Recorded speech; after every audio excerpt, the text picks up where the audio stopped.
What's up, everybody? You're listening to the Hustle and Flow Chart podcast with your boys, Mount Wolf and Joe Fier.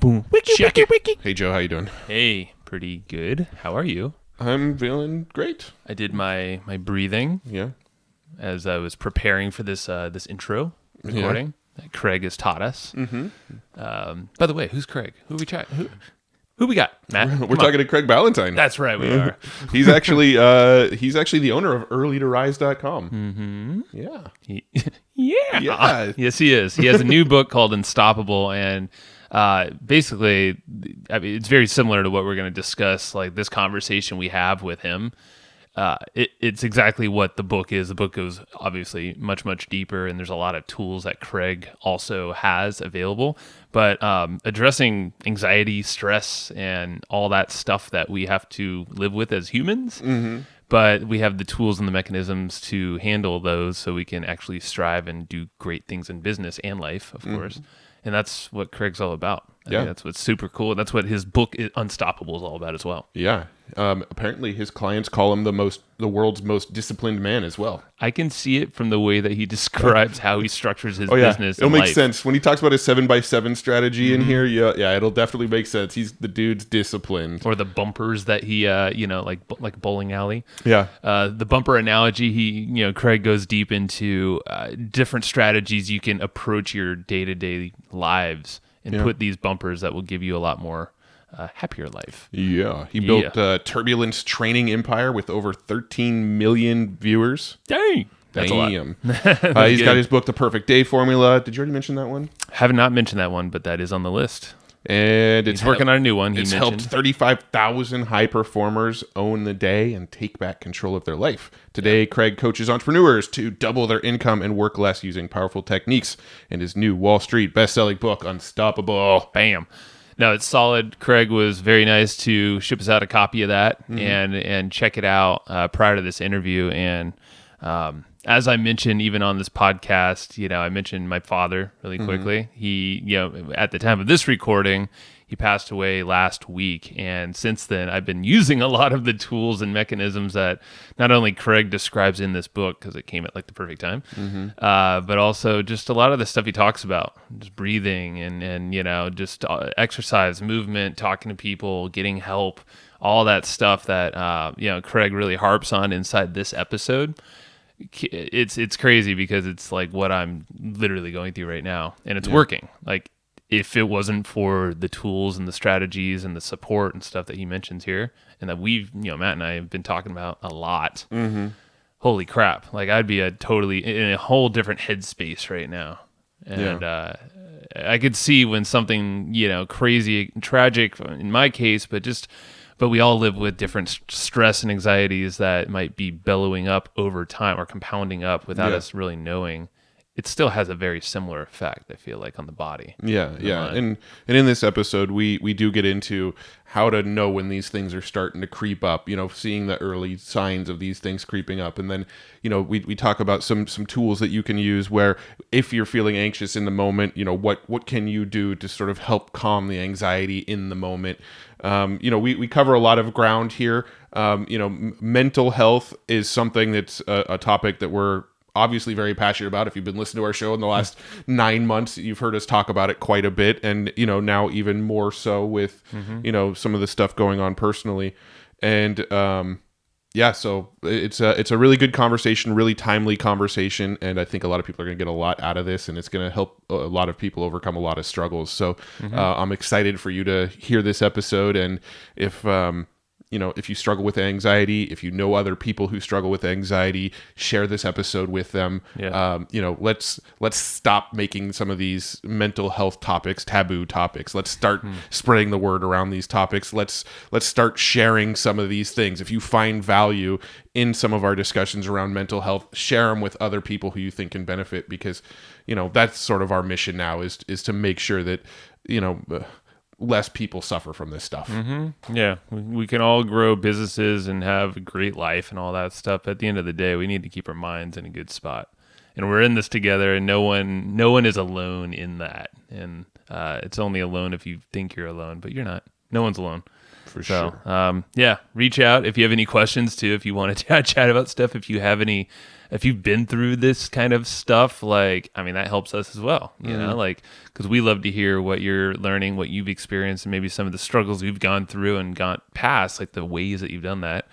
And, if there's anyone you want us even to have on the podcast here, that would be super cool too. Yeah. Because, like Matt said, we're obviously doing the business thing, and that's a big focus of the show. But at the end of the day, mental health and all that you're gonna see that a lot more and more. And us as like a mission of our company and of our podcast, and anything we can do to give back and help and support, I think is that bigger calling that we're being called for right now. So we're gonna heed the call and do it. Definitely. We do have notes on this episode. Yeah, man, we're gonna test out some cool. Let's start with the texty thing. Oh, the texty thing. The texty thing. Yeah, I you wrote can down actually- I have the number here. Oh, do it. All right, you give that call to action. Yeah, because I have not memorized this yet, but I need to. I would like to. So we took the notes as always. You probably heard it before, but we have a note taker that listens to everything and takes the notes for you, so you can get them absolutely for free if you're quick by the time this goes live. So a couple weeks or so, and then they go away. If you pull out your phone, ideally you're not driving or anything. Your yet, phone's probably right already now. out if you're listening to a podcast. Just don't text to do this while you're driving, please. While driving, yes. yes. You have to text to do this, but don't do it while driving. Not driving, yes. Key thing there. So you can get these notes for absolutely free if you text on your phone to 38470. You want to text the word comp, COMP, to 38470. Yeah. 38470 comp. Do that, and then we'll send you the notes by just doing that. Also, you can do it the old-fashioned way. Oh, it is kind of old-fashioned, huh? Yeah, you can go to the old-fashioned way and go to the website hustleandflowchart.com/comp, hustleandflowchart.com/comp. That'll also get you the notes. So if you're on a phone listening to this, text comp to 38470. If you are on a computer right now, just go to hustleandflowchart.com/comp. That might be faster for you. Keep it Either simple. way, we're going to get them notes in your inbox for you. Sweet. All right, let's go over to Craig and let's learn some stuff, and remember to keep breathing. Hey, Craig, welcome to the show.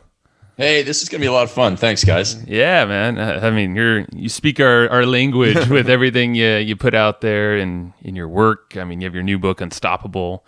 That that book is. I feel like it's very tactical. It's an easy read, but it gives you a lot. It's so much packed in that. In I don't know how many pages are in that thing, but it's not a lot, and it's great. I think that's like the best. Thanks. I really appreciate it. It's, both of the books that I have are I call them my life's work in a book, and very, very important stuff that helped me get through a lot of struggle and into a place of good freedom, but also more productive and more structured and way less stress. So we'd love to share that with your audience today. Yeah, man. Yeah, I mean, that's we talk a lot about that on our show, about entrepreneurs, especially, dealing with anxiety and just the overwhelm of life. But then you layer in business and the A-type personality. That's where things can get a little squirrely. Right. Let's go back, I guess. I know you went through transformations of your own that led you on this path, and let's get through that a bit, and then we'll get into what kind of cool tactics we can share here. Yeah. So, if you start all the way back when I was in high school, I grew up in Canada. So up in Canada, we drink beer and play hockey, or play hockey and drink beer. It doesn't matter which order, you end up doing that. And I wanted to be a strength and conditioning coach in the National Hockey League of all things.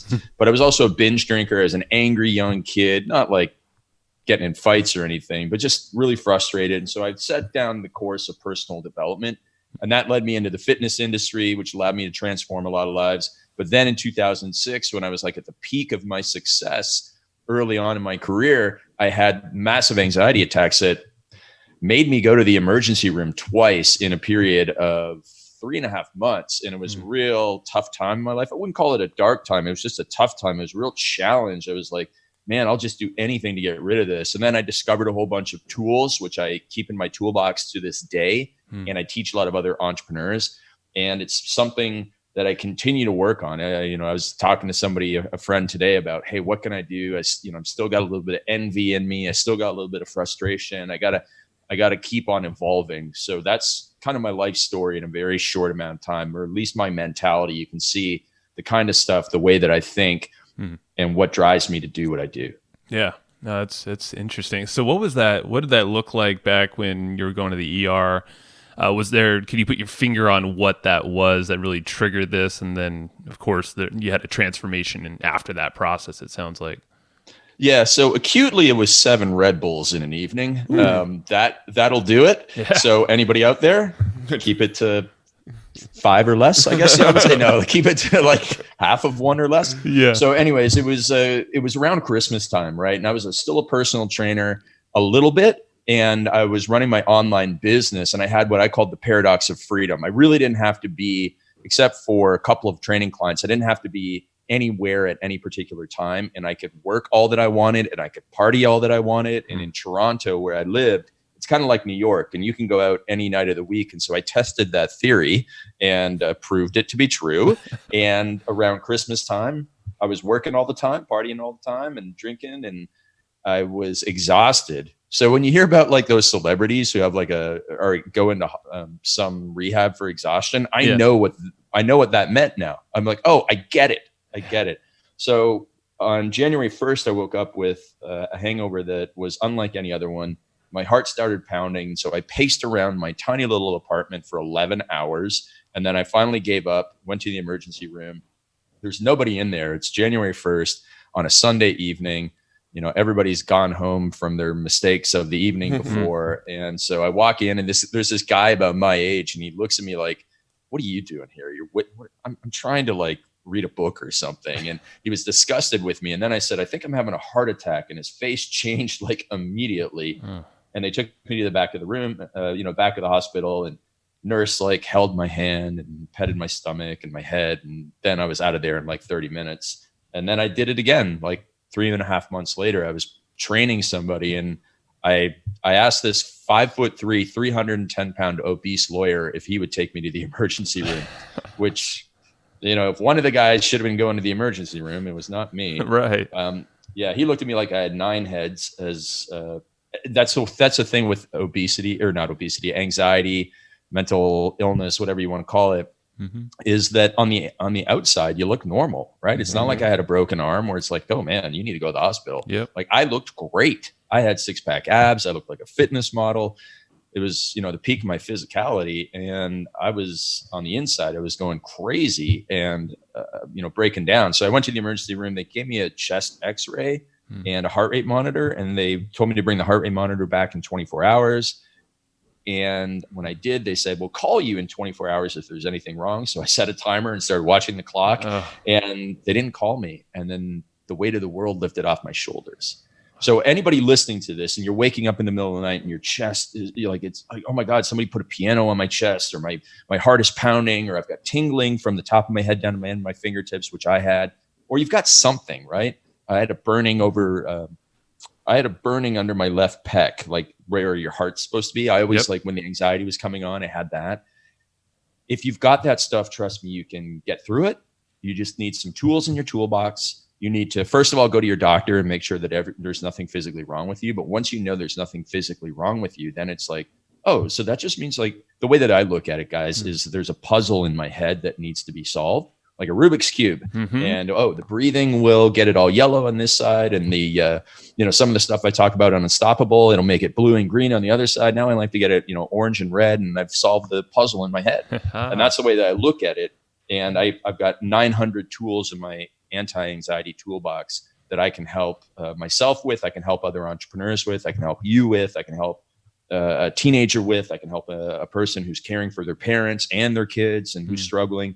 So there's hope for everybody out there. That's really cool, man. Yeah, and that's, I feel like, a lot of folks will have maybe the issue is, because you hit on a lot of the points here, actually. So I heard boundaries. I know boundaries is a huge thing for you. It sounded like in your state back in the Red Bull days and partying, you're just like, screw it, we're going to the limit, no boundaries. You can't hold me back. Would you say well, that? Yeah, I mean that's what I call the paradox of freedom. Everybody thinks I want my life to, like, I don't want to have a job, I don't want to have a boss, I can want to work wherever, whenever, doing whatever. And so I got there. And when you get there, all of a sudden you go, like, if anybody listening has ever gone from working in an office to working at home, you're like, whoa, this is awesome. and then it's like, I didn't get anything done today. Right. And it goes on and on. Or you just like, there's no you don't stop. You just keep, I've got 2 hours. I don't have anything else planned. I may as well keep working. And the next thing you know, you're working from like 7 a.m. till 10 p.m. And then from 10 p.m. till 3 a.m. I was out. And then I was back at it again at 7 o'clock in the morning. And you can't run like that for long. There's very, very few people. I mean, Elon Musk is breaking down in front of everybody because he's trying to run like that. Yeah. And so that was the thing that I discovered. And then I discovered you need the paradox of structure. And the paradox of structure is that structure equals freedom. And Jocko Willink says discipline equals freedom, or maybe it's the Army or Navy SEALs or something that say that. But it's true. Once you put boundaries in place, all of a sudden you're like, oh, great. This is the end time. It's very much like, if you want to use some analogies, like think about a Broadway play, the Book of Mormon. They don't make that stuff up as they go along, right? It's not like, oh, it's fun. Let's just make some stuff up tonight. No, that's called improv. And it's not as good as the Book of Mormon. It's scripted out, so we need that structure and these systems in our place. And when you put that together, you get true freedom. And that's I think that's a big thing I was taking away there from the book is, I know in my own life, whenever I feel overwhelmed or that I'm just kind of out of flow, I can tell that there's not enough boundaries or structure around my habits, my daily routines, whatever it might be. And just putting little structures, little guidelines, timers on the phone, whatever it takes, makes all the difference and can completely squash that kind of cloudy feeling in my mind. You're the one that you're having the little baby coming up soon, right? I do, yeah. Yeah, right. Yeah. Okay. So there's a little boundary that's going to come into your life, right? And what I found is that the entrepreneurs respond either one of two ways, and I hope that you go the first way, which is when the baby comes along, you become a better entrepreneur because you have less time. And you go back to my days when I was 29. And I had, no dependents, and I went and got a dog because of the anxiety. So I actually finally had a dependent that required some time from me. But if you don't have anything, then you don't have any boundaries. You work all the time. Yeah. And when you get the baby, well, now I can't work all the time. So that means I can't be screwing around and I can't be going down these rabbit holes of like, oh, let's try this business and let's try this in the business. No, you make smarter decisions. And then there's the other entrepreneur who gets very overwhelmed by it. And the reason why I say there's two entrepreneurs, it's almost like there's two types of people in life: the people that look at the positive and the negatives. Because for my Perfect Day Formula book, my most negative review is from a married woman with one child. Oh, this won't work. He's a single guy, blah, blah, blah. And my best review is from a single woman with 3 children. Wow. That shows the disparity there. Yeah. And I could have been Oprah and writing a book and, wrote to that, that first woman, and she still would have said, this doesn't apply to me. Right. She would have always found a way that doesn't appy to me. Yep. Yeah. Because she doesn't have that open mind. Yeah. Yeah. That's right. Well, Matt, what was your experience? So many people in so many ways. Yeah. Mm-hmm. Well, Matt, I know you were up before you had kids. You were up all walks of life, hours of the night. Before I had kids, yeah. I didn't have the social life. My life was pure work before kids. It was basically what you said, but without the social element. I just would start working at 8 a.m. Actually, no, I'd probably start working at 10 a.m. and then work through till 4 a.m. and then go to bed for a few hours, then get back up and start over at 10 a.m. the next day. Yeah, and I recently, I like that you said that. Yeah, there's two different folks, especially with a kid coming in, but really with any boundary or new thing in their life, responsibility. Oh yeah, when I had my first kid, that was it. It was that lifestyle ended in a day. Yeah, I chatted with a friend the other day, and he just had a baby, and he said, "I've never been more focused in my life, and in business, everything's starting to grow, and just all the BS, the stuff that you shouldn't be focused, just falls away immediately." So yeah, and so you guys haven't got this book because we just sent it to the publisher this week, but we have the Perfect Week Formula, which I realized after I wrote the Perfect Day Formula, I wrote the wrong book. Oh, really? I was like, hey, way to go, buddy.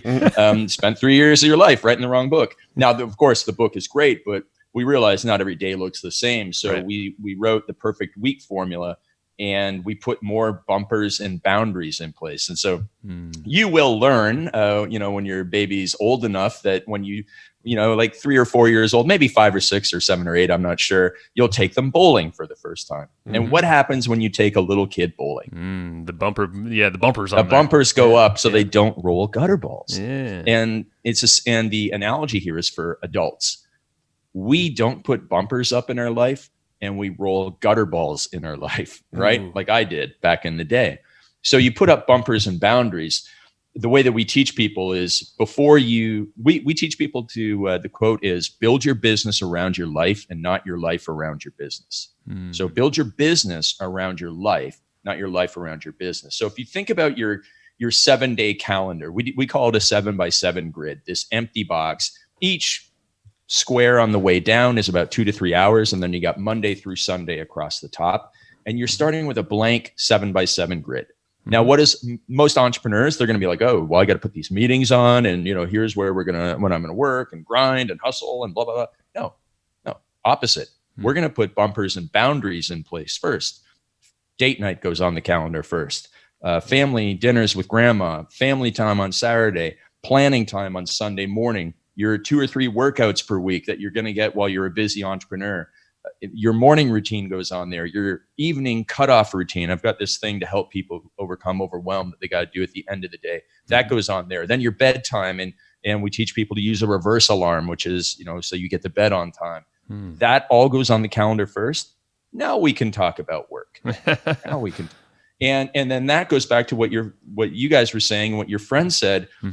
You'll never be more productive when you approach life this way. Because you're going to get more done in less time because you're going to cut the fluff. I love it. And it's such a contrarian way to go about, I just had this to-do list. I got a lot of stuff to do. But us entrepreneurs, the A-type, like I was saying, I know you mentioned this in your book too.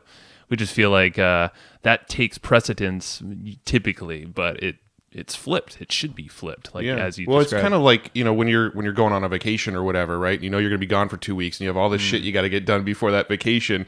Somehow you figure out how to get all that shit done within the 3 days leading up to that vacation. Well, it's kind of like that same concept, but on a day-to-day basis. This is coming, and you got to stop at this time, so you're going to figure out how to get done what you need to get done in the constraints that you've placed upon yourself. You nailed it, man. You just absolutely nailed it. And, that's Parkinson's law, right? If you guys remember that from Tim Ferriss's 4-Hour Work Week, that's the first time I had ever heard of it. And that means the task expands to fill the time allotted for it. So, if you go back to college and the professor says, hey, the essays due April 20th, or as grownups, the taxes are due April 15th or whatever it is. I'm Canadian, so I'm not sure what your tax date is. I think you nailed it. Yeah. Right. But okay, so in college, I'll do that on April 19th. And in the adult world, I'll do that on April 14th. But if taxes were due on March 15th, guess when we get them done? Yeah, the 14th. March 14th, right? That's right. And so the task expands to fill the time allotted for it. And if you have no boundaries, the task just expands and the number of tasks expand. And the next thing, you're overwhelmed with all these opportunities. And that's the first world problem that a successful entrepreneur will have. I mean, this is not a problem that only is on struggling entrepreneurs, right? It's not like, the only person who's going to get anxiety is an overweight, struggling entrepreneur. No, I was in the best shape of my life. My business was in the best shape of its life. And that's when I got my anxiety, because I had too much opportunity, both personally and professionally, and I chased it all. And there were no bumpers and boundaries in place. So that's the overriding message we want to get here, which leads to then singularity of focus, knowing what to do, knowing what not to do, having a not to do list, and being able to say no. The strength to say no really, really gives you clarity. Yeah. I mean, this conversation right now is actually resonating pretty hard, because we're in our business right now. We're in this scenario where there's 15 opportunities that have all presented themselves at the same time, and we're trying to figure out which paths to follow, because there's so many. They're all seemingly good opportunities, and now we're in this situation where over the last 2 weeks we've had so many discussions about all right, which of these are we going to pursue and which of them aren't we going to pursue. So I'm kind of curious, do you have some sort of process or some sort of way of thinking about, okay, this is worth pursuing, these ones aren't worth pursuing? Yeah, absolutely. But first, I'm going to ask you, do you know what Steve Jobs was most proud of? I don't. Not off the top of my head, no. Steve Jobs was most proud of what he did not do as opposed to what he did do. And what Interesting. that means is when the iPod and iPhone were starting to become popular, everybody was talking about, oh, he's got to make an iWatch, he's got to make an iCar, and he's got to make an this and that, and iRobot, all this stuff, right? Mm-hmm. And eventually Apple did make some of that. But at the time, what did they do? They got singularly focused on the iPhone and turned it into something that will, it eventually hit $1 trillion in sales, probably, if it hasn't, come close to it already. So it was the focus, the singularity of focus. If you want to do great things, you have to do fewer things. If you want to do great things, you have to do fewer things. And so it all starts with knowing your values and your vision. And this is classic business strategy, whether you use, Gazelle's, Vern Harnish's Secrets of the Rockefeller Habits or EOS or whatever it is. You've got to know the vision for your business. And when you know the vision for your business, your values and vision drive every daily decision. So what I do when I work with entrepreneurs, I do an entire day with them. We do this deep dive. The very first thing we go through are, what are your values? Because I got to know your values and I got to know the vision for your business before we can talk about what you need to do next week. Because we could sit here and you could download all of those, 10 opportunities that you get. And congratulations to you guys. That means you guys are doing great work. You have the first world problems of too many opportunities. Yeah. And that's great. That's great. It's better than the opposite. That's right. Yeah. And so we could sit here and brainstorm ideas about those things. But if I don't know your values, then we could probably send you down some big rabbit holes that will get you in a lot of trouble. Maybe financially, maybe personally, you never know. So what we do is, first of all, we start at that high level, 30,000 foot level. And I go, Matt, what the heck are your family values, your health values, experiences, and your business and wealth values? Like, what do you want to achieve in the next 10 years? That's basically what I say to somebody. In the next 10 years, what do you want to achieve for these 4 values: family, health, wealth, and experiences? And people download a lot of stuff to me. And this is like, I want people to get everything out of their head. Like, oh, I want to take my extended family on a trip to Mexico. And, I want to write 3 books, and I want to, be making $1 million a year net income. And I want to, be in the best shape of my life. Okay, great. That's a lot of stuff. Yeah. We got to get it out. Then we cut it down and we build what I call a 3-year vision. And the 3-year vision is like writing a movie script for your life. Hey, when you describe your 3-year vision, I need to be able to sit back and I need to be able to visualize it like I'm watching a movie. Oh, I'm living in this home and I'm with these people, and this is what our family does. And here are the 3 big accomplishments in our business. And this is what our business looks like with our team. And, here are some of the rituals and trips that we take as a family and what we do. And I go, okay, great. I can see crystal clear what your life looks like in 3 years from now. And I might give some feedback on it and question you and say, how does that fit in with your values? Like, a lot of people will say to me that their family value, their overriding family value, is to raise well-adjusted children. Great. And then they will say, I want to build, $1 billion company. I go, okay, I can support that.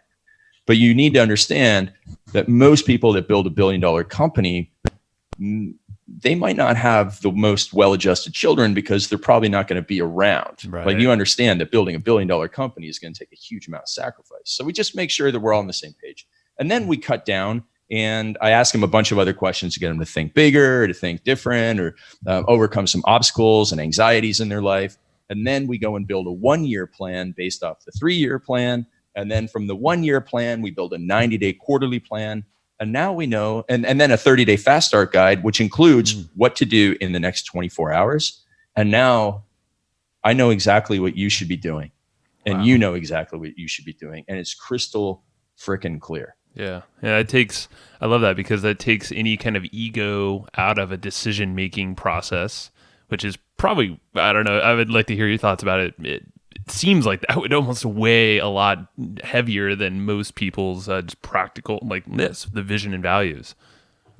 Yeah. So, one of the funny things is that if somebody came to you with a problem, in business, you'd be able to give them the advice of exactly what to do. Exactly. Now, the thing is, most of us have the exact same problem that our friends bring us and that they talk about, but we, for some reason, can't fix our own problems. And the reason is we're not emotionally attached to our friend's problem. So objectively, we see what is right, and it's easy for us to tell them what to do. Now, in our own lives, we have that emotional attachment to, but I put $100,000 into this project, or I've been working on this for 6 months, and you want me to go and stop it and kill it? I'm like, yeah, it's so freaking obvious. You have to go and kill this. Like I was actually just at my doctor doing a physical regular checkup, and we started talking about Theranos, right? The woman who started Theranos, and everybody who was involved in that company must have known, like, oh my gosh, we are lying to everybody here. But they were so emotionally involved in, well, we've gone this far down the rabbit hole. We're not going to turn around now. And it's the same with WeWork, right? Like, hey, you guys realize he's just sprinkling pixie dust on real estate leasing, right? Like, you're not raising the collective consciousness of the world by renting office space. But everybody fell for it. And then they went so emotionally attached to it that they couldn't rationally and objectively look at the problems. Whereas a lot of people on the outside, a lot of investors couldn't either, but a lot of, people who were critics could.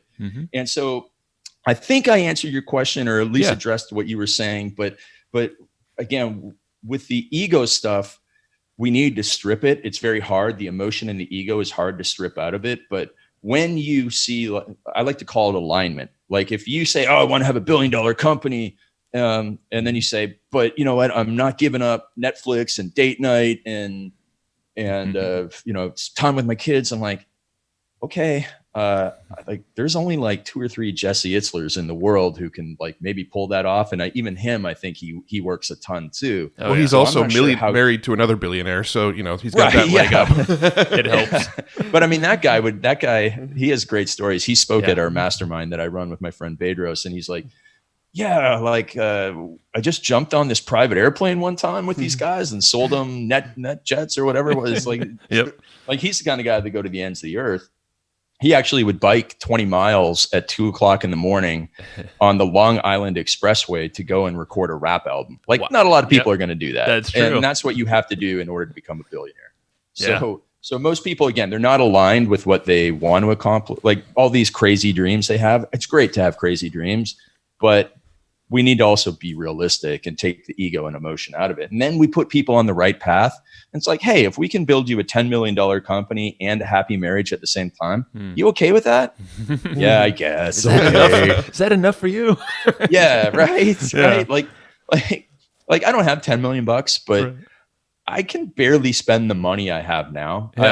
And like, so at some point, unless you can really spend money, and I have a couple friends who can, you don't need that much money to live a great life. And now we can flip it around and make sure that you're really living life properly. Yeah. We had James Altucher on the show, and we did this exercise with James on the show, and he basically, we're trying to figure out how much do you really need in life? Like what is enough? If you wanted to live like a baller and fly private, or every time you travel, it's either private or first class, or upgrades to your house, whatever you want to do. Add upgrades to your house, and you're traveling all the time, and you're eating at fancy restaurants every night. Like, how much does it really take? And like the number that I think we came to at the end of the whole thing was like, if you made any more than like $5 million a year, there's not really much more that you'd need to make after that. And, in likelihood, most people's numbers is way less. But even off $5 million a year, if you were to put that into an investment, get a 10% return off of it, you're living off of $500,000 a year at that point. Like, what more do you really need? Yeah. And the thing is I'm not sure which philosopher said it. It might have been Seneca, it might have been one of the other Stoics, but it was basically like, if you want to have a happy life, just stop wanting things. And I'm actually a big fan of Stoicism, and it's really helped me. And when you read my books, you'll see that influence there. Definitely. And it's not that I want to achieve stuff. I want to impact people, but when you chase the impact instead of the income, you actually increase the income too. So it's valuable to look at it that way. Well, I think going back to that ego question, and also what you just said to what Matt was saying, is being objective, I think, is so key. And that's like a reminder that I always tell to myself. I think it was something I heard in Tim Ferriss' podcast or maybe in his book, is looking at things objectively takes away the emotion, or it takes away an anxiety around something. It may be a past failure, it doesn't, you are not the failure, but objectively, if you're looking at this, you're like, oh, it just like didn't work out. I made the wrong decision, maybe. Yeah, exactly. And so my favorite philosopher is this guy Epictetus, and he talks about looking at the things externally. So even in your day-to-day stuff, almost like it's a third person thing, right? Yeah. It's outside eyes. Now it's great. It's very helpful to get outside eyes from a coach, a mentor. A personal trainer gives you outside eyes when you're doing exercises, because you can't see yourself doing the push-up, and you can't see where your shoulder blades are and your elbows are and all that sort of thing. Mm-hmm. So you need outside eyes, and very much like in your business, you need a coach or a partner, or, a mentor, somebody to come along with outside eyes. And oftentimes, because you're so in the weeds, you either can't see a glaring opportunity or you can't see a glaring problem that's coming down, because you're in the weeds the day to day. And if you don't step back and look at it externally and objectively yourself, which is very difficult to do. It's easy. Mm-hmm. In theory, it's very simple, but it's actually very difficult to do, to detach yourself. Yep. It takes practice. But if you can't do it, it's very important to get the outside eyes of someone that you know, like, and trust, and who has the expertise to give you the constructive criticism and feedback. Mm. Yeah, definitely a trusted whoever it could be, for that objectiveness, and then practice. I think with some meditation or like breathing, I know there's a lot of breathing practices you recommend as well. Something I do all the time is box breathing. I think it's similar to what you recommend as well. Yeah. And in the moment, you can absolutely. Squash that anxiety and then think a little bit more objectively about what you're handling right now. Yep, exactly. I just think that there's just what you've listed, what we just discussed, are so many of the tools that can be in your toolbox. And whether you do yoga or Tai Chi, I did this thing called Qigong. Mm-hmm. So all of those things, it gives you self-awareness of your body and of your mind. And it allows you, like I discussed earlier, I was a pretty angry teenager, and, losing a sport, I hated to lose at sports. I was the worst poor loser. And over the years, I've been able to calm and control that quite a bit, where in the past I would get mad really, really quickly because I had a temper. But now I'm able to step back and almost like look at it from the outside and say, hey, a normal person wouldn't get mad at this. You need to just, calm down and say something different, or just slow down and have a pause in between your reaction. And I mean, that sounds weird. It's like, really, there's like two people there, and there is two people there. So a couple of other book recommendations are The Power of Now, and which is by Eckhart Tolle. And then, it is The Untethered Soul by Michael Singer, Michael Singer is a great example of a guy who built $1 billion business, and all he wanted to do was do yoga all day long. But he talks about how there's the self, and then there's the voice in our head, right? Mm-hmm. So, you're walking down the street, as he would say, and, there's all these thoughts running through your mind, and you observe the thoughts. So you can, right there's two things. There's the person observing the thoughts, and there's the thing creating the thoughts. Mm-hmm. So you're not actually the thoughts, you're the person observing the thoughts. Very deep stuff, but it also will help you with your emotions. And the reason why I bring all this stuff up is because as an entrepreneur, you're on the entrepreneurial roller coaster every single hour, day, minute, right? Yeah. And, we've all seen the memes, and it's the same in our personal lives. In this world, we got ups and downs. We don't know what's coming next. And if you are emotionally stable, you will have a healthier, longer life, and you'll be able to deal with whatever the world throws at you. Yeah. Well, I'll go back to something I mentioned to you, prior to recording is, last week I found out my dad passed away. And very unexpected and out of the blue, and 100% like the different anxiety practices, luckily I already had in me prior to that point. But even thumbing through your book, I got it, I think literally that week as well. So there were so many things that just the tools that you give in the book, also the tools I already had, 100%. Like without those, I could see a whole different side of me if I didn't have those. And then with business, like already my head, it's still, kind of getting back into it. But at the same time, without the tools, without the practices and consistency and support, people like Matt and other folks that have, around to chat with, holy crap, like anxiety, and we're all dealing with something like that. That's just my own experience. But, we all have these things that happen outside of the business, but completely affect the day-to-day of the business. And that's why I love this talk right here. Yeah, absolutely. And one thing that I've noticed is really common these days that brings anxiety to people is more than ever, we want fast results. And we see the 19-year-old kid who's making $1 million with a Shopify store, and we see somebody our age that's making a lot of money. And I think it's super important. We've talked about a lot, reading a lot of stuff. I read a lot of biographies, and to see how long, we see the person with success now, but to see how long they labored in obscurity, and not just in obscurity, but on the verge of bankruptcy. Like, you guys read Shoe Dog by Phil Knight? Yes, I have. Yeah. I have not, but it's on my list. Yes. Right. Like Nike was bankrupt for on the verge of bankruptcy for 18 years, for the first 18 years. That's wild. And that guy was doing business with Japan by phone because there wasn't fax, there wasn't email, there wasn't Twitter, there wasn't LinkedIn. This is 1962. And not only is he doing business with Japan from America, where he had to fly over and he had to call and he had to wait 4 weeks and wonder, hey, that money that I wired them, I wonder if it's actually, if they're just taking my money. The guy was also doing business with a country that the United States was at war with just 15 years ago. So it's absolutely crazy that somebody today gets stressed out because they didn't make any money on their Facebook ads, and they've had them up for an hour and they're freaking out and hitting the panic button, right? You can't, you got to go and read this stuff and see where these people are. And so biographies and understanding just that most great stories are 18-year plus overnight success stories, and just get some freaking perspective on things and understand you got to work hard.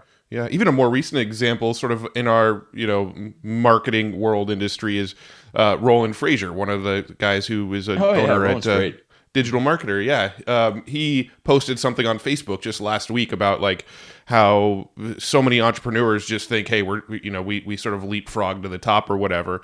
And he just made this post of like, here's all the shit that's gone wrong in my journey to become an entrepreneur. He worked so hard that it ruined his relationship, and he lost his first wife. He had the IRS come after him for $2 million because of some sort of tax issue that popped up, and he just listed off like all of these things, and he's like, everybody sees where I'm at now and the digital marketer stuff and the big brands that I'm dealing with now, but nobody really ever talks about like all of the crap that I had to go through to get to this point. Yeah, and one other one, we could go on all day with this, but one of the guys who I actually really think is great on social media is Grant Cardone. I've gone to one of his sales boot camps. The guy is 62 years old, and he talked from 9:30 to 1:30 straight. There were no breaks. I did not see him drink water. Whoa! The energy that guy had. I mean, he would grind most 20-year-olds into the dust with the energy that he has. Now, here's the thing, though. You guys probably seen him. He's got his jet. He's got all this stuff. He's got a great life. Realized that he was single, struggling up until he was 45 years old. He didn't get married till he was 45. He didn't have kids till he was 52.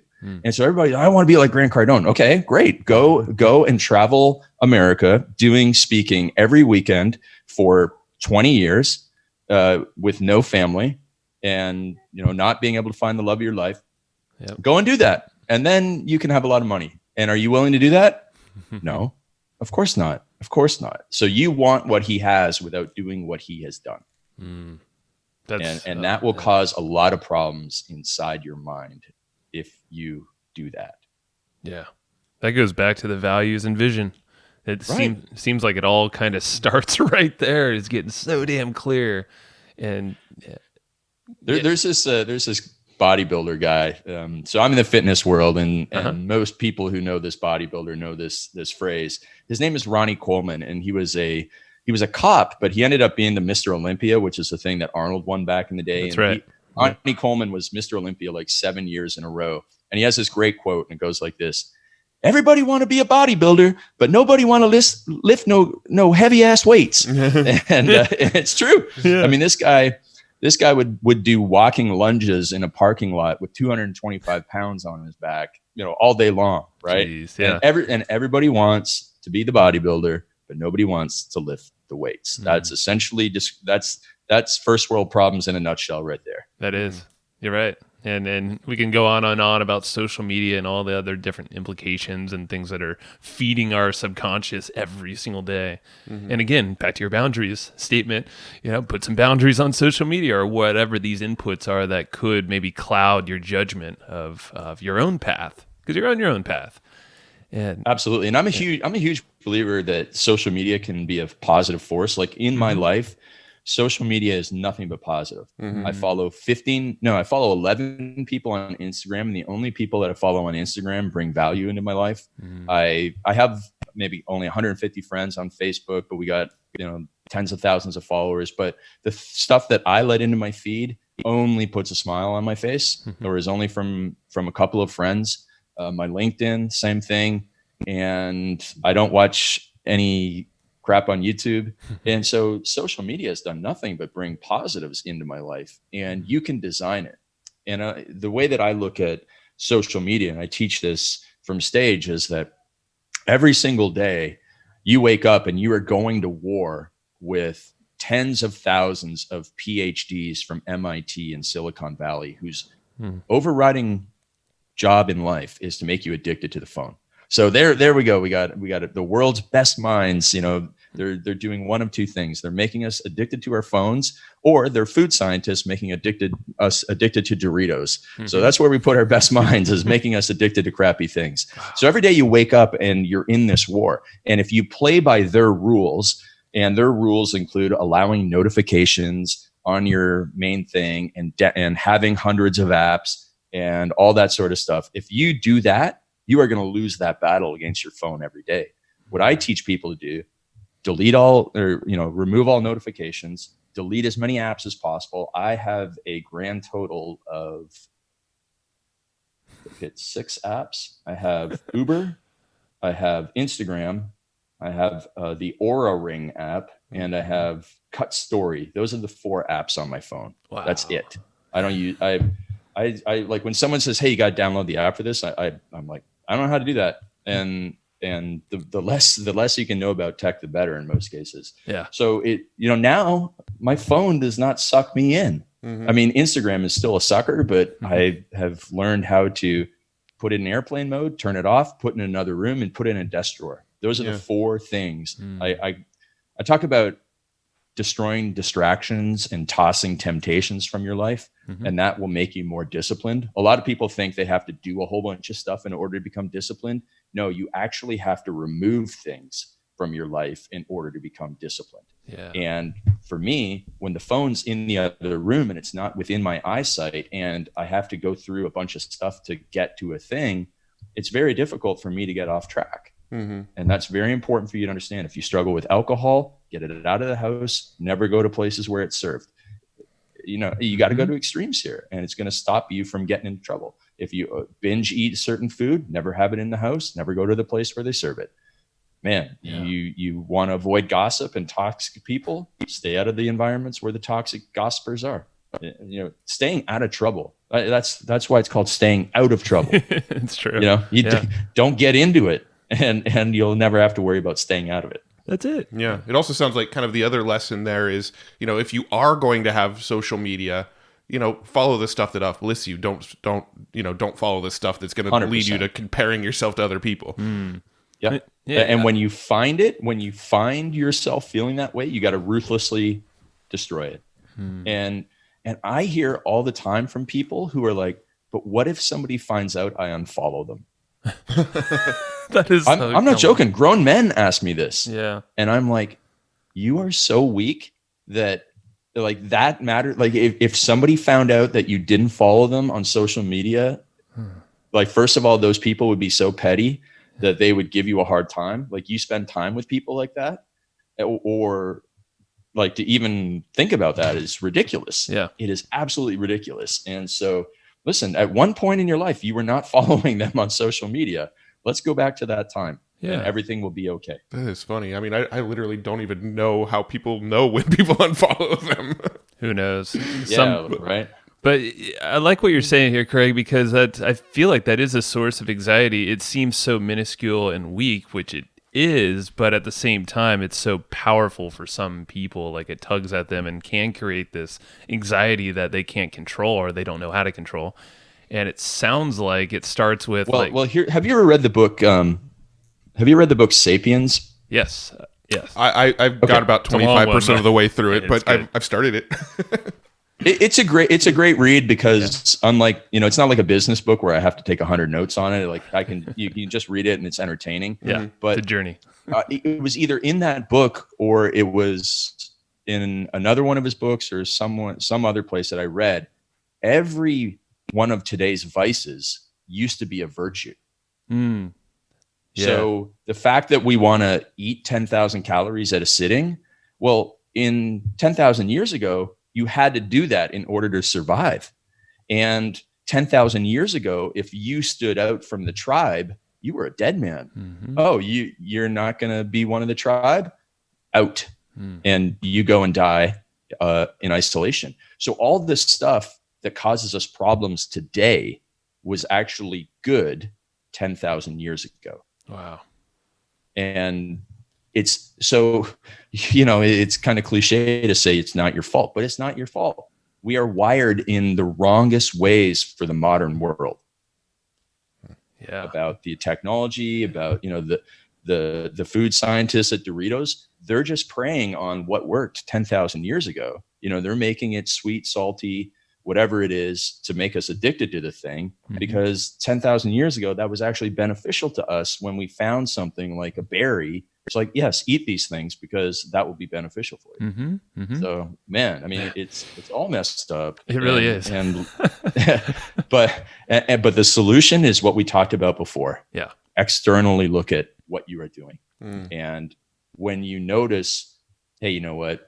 3 nights in a row of 3 glasses of wine, this can't continue. I need to change something here, whether I get public accountability, whether I have a chat with my partner and say, hey, listen, babe, that was fun, but we can't do this every night. Will you support me? You will? Great. Let's toss the wine. We'll go out Friday night for wine, but we won't have it in the house on school nights. Great. That you circumvent the loop that is negative and you get into a positive streak of winning. I like that. And even the way you just, with that example, that's a reward. You can spend time with your family, but you have something to look forward to, which is having goals are amazing for anxiety. Right.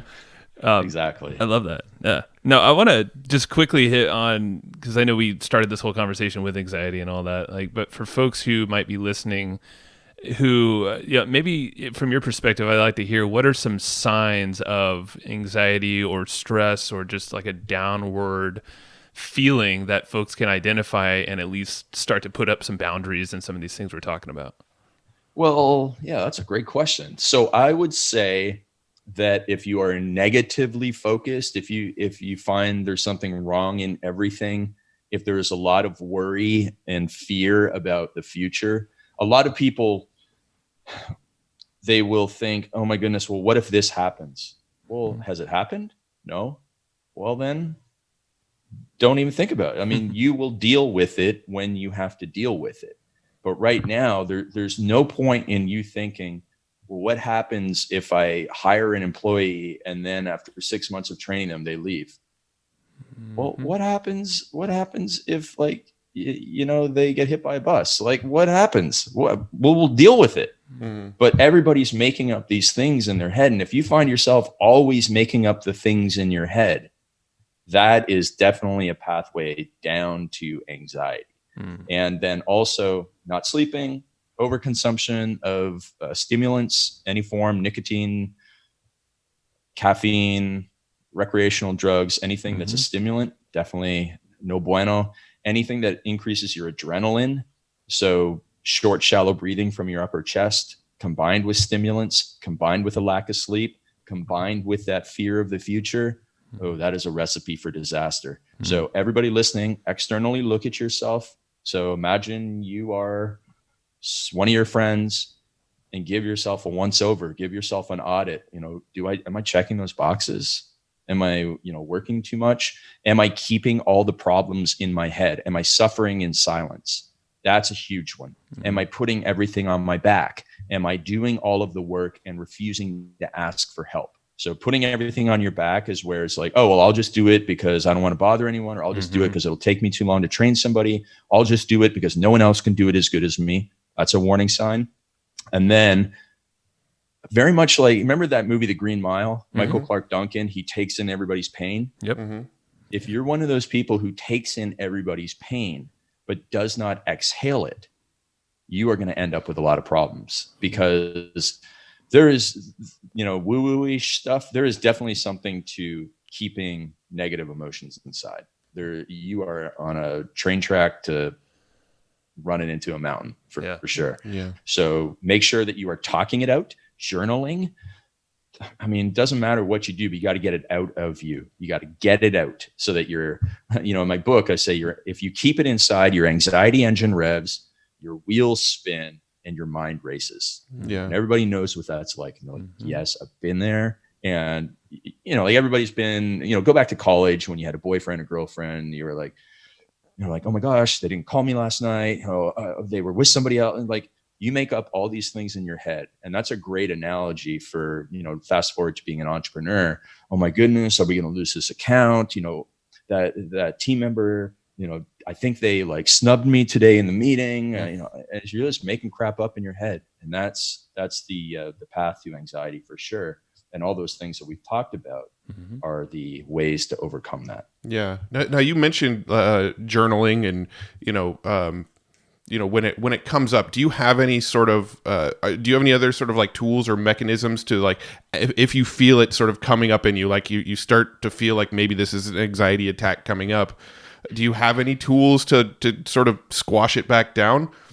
Yeah. So, first thing is if serious anxiety, go see your doctor, period. First of all. Second thing is that if it's a small bout of anxiety, like you're stressed out, breathing, 4-second inhale, 7-second hold, 8-second exhale. Do that for 2 minutes and you will feel the weight of the world leave your shoulders. Even if you do 4 seconds in, 6 seconds out, 10 times, you'll feel great.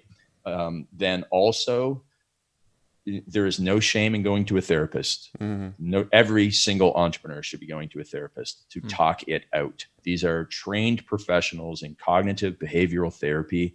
It is absolutely essential that you talk it out. You got to get over whatever, problems that we all got saddled with when we were kids, money mindset issues, envy, all this sort of stuff that we carry with us, the fear of losing it all. So I ask this one question in my workshops, what's the thing that keeps you up at night with anxiety, or the thought pattern that runs through your head? And very common is imposter syndrome, the fear of the irrational fear of losing everything. Like one day I'm going to wake up and I'm going to be poor again, all that sort of stuff, scarcity mindset.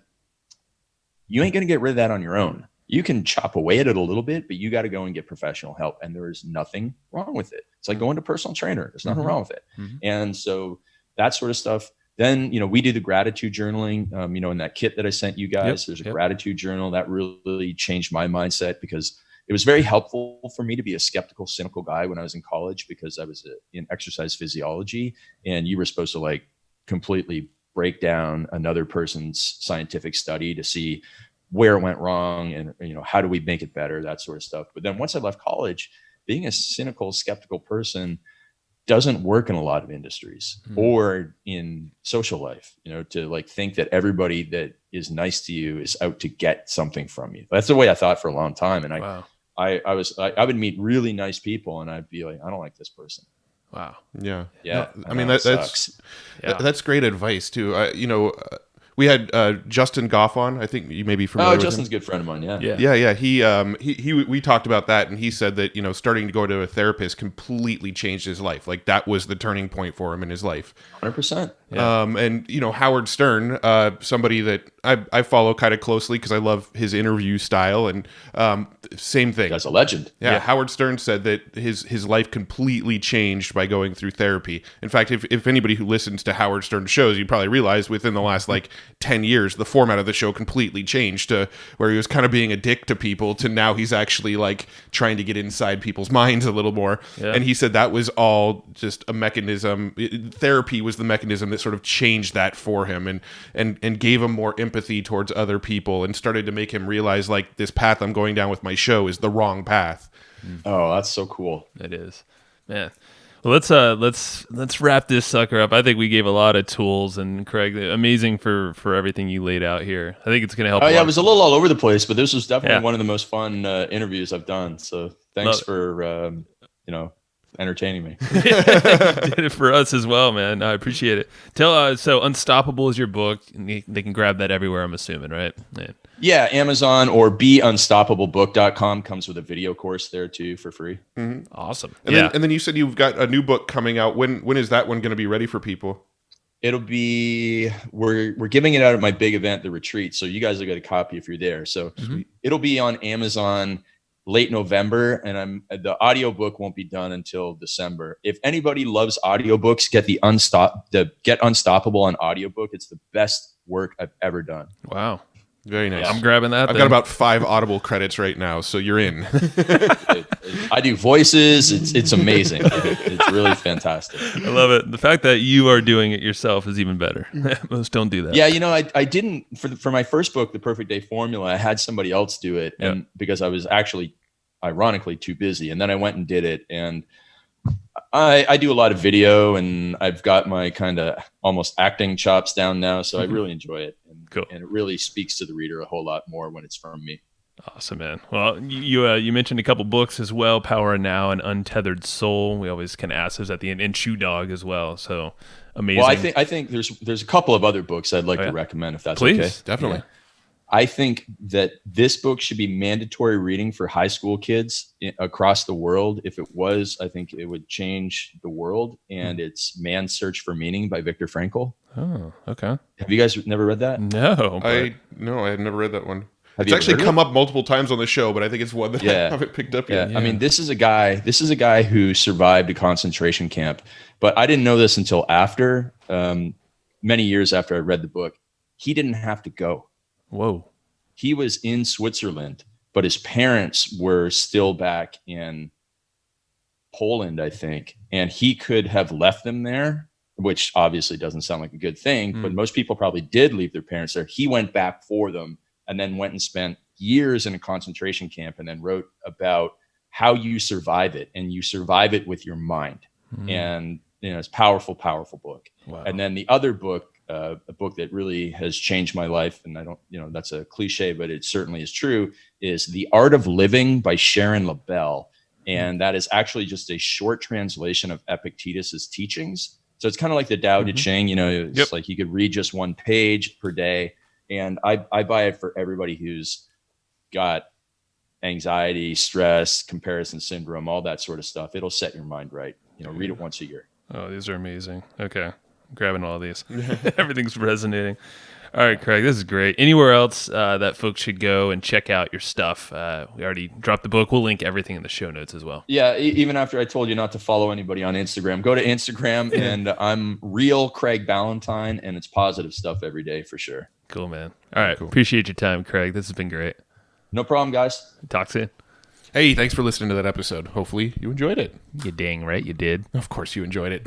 What's not to enjoy? We weren't going to publish it unless you were going to enjoy this. If we don't enjoy it, we don't publish it. Therefore, we only publish the stuff we know you're going to enjoy. We listen and read the notes as well. So very, very true. 2 days. Well, you know what I want to do? I want to actually start reading some reviews of some of the people that listen to our podcast because we're getting some really cool reviews. And also I want to kind of incentivize people to leave more reviews because then we're going to read them for you. Hey, man, this is our shout-out section. Yeah. That's kind of what this is going to become. For sure. The outro shout-out section. So, yeah, let's do some reviews. And prior to that... Let's talk about some of the guys that have supported us. Yeah, and there's a couple shout-outs from our friends and some other folks that reached out to us.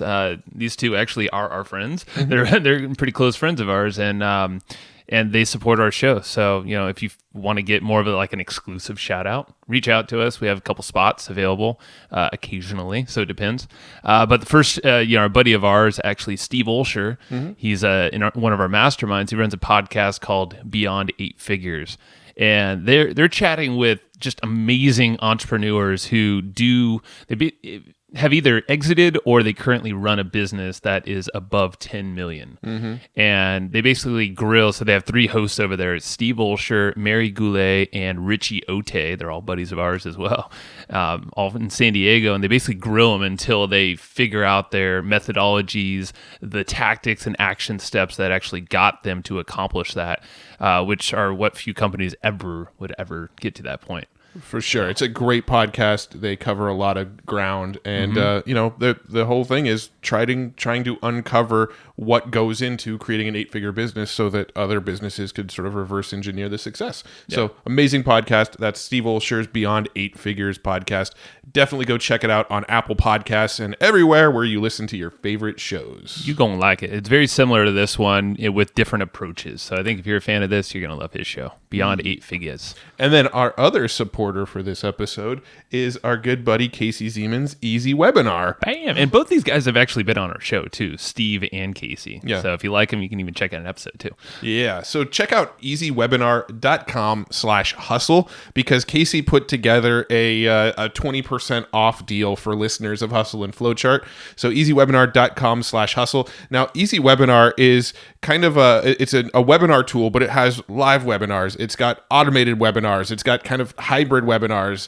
It's got all sorts of, social media functionality. It's got, it's pretty much like the only webinar platform you would ever need. It's got everything all in a single platform. A lot of the other platforms, you got to buy one product to go live and one product to go automated and one product if you want to and this one is just, you get Easy Webinar, you're covered. You got it all. So if you want Easy Webinar, get it for 20% off. Go to easywebinar.com/hustle. And again, I just want to thank our partners and our supporters on this show, Casey and Steve. We love you guys. Let's go talk about some of these cool reviews we're getting. Yeah, let's get into them. All right, ready for me to read a review? Yeah. This one, and also, we don't pre-read these things. No. You're hearing it in the moment as we're hearing it. Yeah, so if somebody was like, you guys smell like stinky farts and I hate your face, we would actually have to read it in real time because I don't pre-read them. And then we'd be like, yeah. And we'd be like, they're making good points. Yeah, we do sit in a room for most of the day when we record this, and I don't want to know what it smells like. But let's carry on. All right, this one is titled, it's a 5-star. I'm going to preface that. Titled Love the Teamwork from Dr. Aaron L. Smith. Ooh, doctor. I like it. Cool. These guys really take a look at every angle and draw out the best. Huge fan of their podcast and love their approach. Can't wait to hear more. Thanks, Doc Aaron. I think that's super cool. Yeah. And the teamwork thing, that's we harp on that. I think that's the only way we can survive, actually, is having great team. Not only Matt and I, but also you as the listener. We see you as part of our team, 100%. Without you guys, we couldn't do all the cool stuff we want to do. And then you got teamwork with masterminds and all that stuff too. Yeah. I'm actually going to read a second review. Oh, dang. Because it's 4 words long. Audible. Audible. So this review is called Joe and Matt. Fun to listen to. And the review was left by Scale Strong. Also, pretty sure that's not their real name. Scale Strong! Here's the review. Ready? Yeah. Great podcast to follow. Heck yeah. I agree. Thank you. Short and simple, to the point. Yes. Love it. Brevity. All right, on that point, let's wrap this one up. Thank you. Please do your thing. Do what these guys did. Keep leaving these reviews, and Guys and we'll gals. keep having fun reading them. Heck yeah. Thanks, everybody, for listening to this episode of the Hustle and Flowchart podcast. Before taking the time to listen, we want to give you something a little bit special. every single episode that we do, we actually have somebody on our team take notes. We basically have a Cliff's Notes version of every episode where you can go and find all of the tips and tactics that they laid out, all of the resources that they laid out, all the good stuff from this episode. We actually have a nice simple notes version that you can find on our website. So go to evergreenprofits.com, find this episode that you just listened to, and give us your email address and we'll send you the notes. Thanks for listening. Go get it. Wiki wiki.